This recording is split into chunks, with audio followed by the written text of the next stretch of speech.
الرحمن الرحیم۔ دنیا میں ہم نے کہیں جانا ہو، کسی جگہ کا پوچھنا ہو،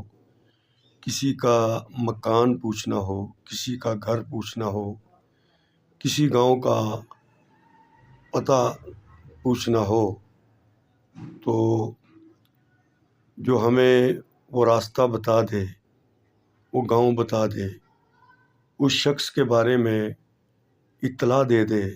اس کا مکان بتا دے، تو ہم اس آدمی کے بڑے مشکور ہوتے ہیں،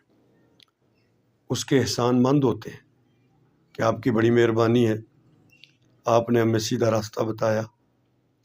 آپ نے ہماری رہنمائی کی۔ مگر ذرا سوچیے کہ جس ذات نے ہمیں جنت کا راستہ دکھایا ہو، وہ راستہ جو اللہ تک انسان کو پہنچاتا ہے، وہ ذات نبی کریم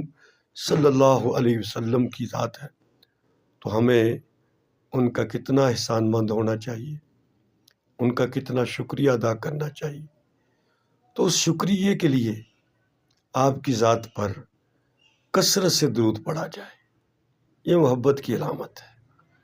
جتنا ہو سکے صبح شام چلتے پھرتے اٹھتے بیٹھتے درود ہماری زبان پر جاری ہو، اس سے آپ کی اور محبت ہمارے دلوں میں داخل ہو جائے گی۔